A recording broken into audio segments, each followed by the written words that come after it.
범죄 방지 대책과 관련해서는 뭐 형법이라든지 보안 처분을 부과하게 돼 있는데 형법이나 보안 처분과 관련된 수많은 법령이 있죠.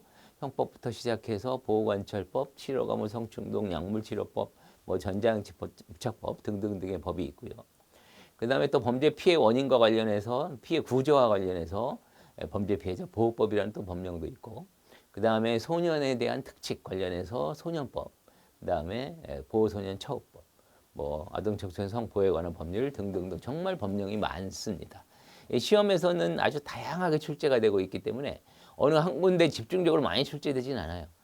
주로 소년법이라든지 보호관찰법 정도는 출제 비중이 조금 높습니다. 형법도 약간 그렇고 다른 데에서 한 개가 나오면 거기는 두 개, 세 개 이렇게 나온다든지 약간 비중이 높긴 한데 그 외에 수많은 법령에서 한 법당 하나 정도 나오거나 또는 안 나오거나 이런 식으로 아주 작게 분산해서 넓게 내기 때문에 공부하는 수험생들은 좀 많이 공부하기가 불편할 수도 있어요. 이거는 이제 여러분들이 어떻게 요령껏 정리하느냐의 문제고, 물론 아주 지엽적인 파트에서 법령에서 출제가 된다면 쉽지는 않겠지만 평균적인 기출의 수준으로 봐서는 출제위원들이 주로 관심을 가지고 있는 법령의 주요 파트들이 있습니다. 그래서 여러분들은 그 주요 파트들을 아주 간략하게 압축적으로 정리를 잘 하고요. 거기에 이제 앞으로 시험에 나올 가능성이 있는 것들, 유의해야 될 것들 플러스 알파 개념으로 이렇게 해서 법령을 대비하면 좋습니다. 시험에서는 뭐 이론 파트와 법령이 골고루 출제가 되고 있거든요. 법령이 몇 문제 정도 약간 더 많이 출제되기는 하는데 그렇게 해서 골고루 출제되는데 법령에서 나온다면 그런 식으로 이제 대비를 해야 되겠고요. 자, 그러면 형사정책의 기본 개념부터 이제 한번 전개를 한번 해보도록 하겠습니다. 조금 전에 소개해드린 것처럼 형사정책의 개념, 범죄의 현상과 원인을 줄여서 적을게요. 파악해서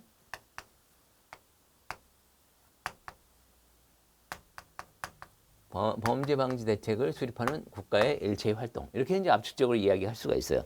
이거를 정확하게 이해하기 위해서는 범죄가 무엇인가, 그죠? 그리고 범죄의 현상, 범죄 원인론에 대한 세부적인 내용들을 우리가 알아야 되고, 그다음에 범죄 방지 대책으로서 뭐 형벌을 부과한다든지 각종 형사 제재가 되겠죠. 그다음에 또 보안 처분을 부과한다든지 이런 내용에 대해서 연결을 해서 풀어 나가야 됩니다. 자, 그러면 먼저 범죄의라고 되어 있으니까 범죄가 뭔지부터 규명을 해 나가야 되겠죠. 그래서 범죄란 크게 형식적 의미의 범죄와 실질적 의미의 범죄, 범죄의 개념은 아주 다양한 그 분류가 있습니다. 그 중에 가장 기본적인 분류는 형식적 의미의 범죄와 실질적 의미의 범죄로 나눕니다. 형식적 의미의 범죄라고 하는 건 법이라고 하는 형식, 법이라고 하는 형식에 따라서 범죄를 규정한 것, 이런 개념이죠. 그래서 법에서 범죄가 무엇이고 거기에 따라서 범죄를 저지르면 어떤 형벌이 부과된다, 이거를 이제 규정한 내용을 담고 있는 법이면 형식적 의미의 범죄와 관련된 이걸 이제 이걸 이제 형법이라고 합니다. 형법.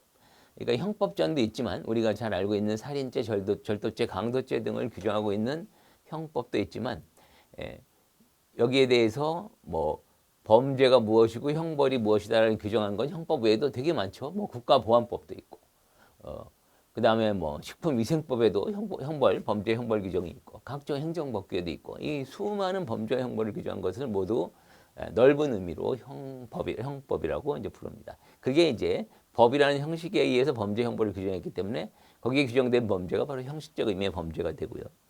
실질적 의미의 범죄는 법 규정 여부와 관계없이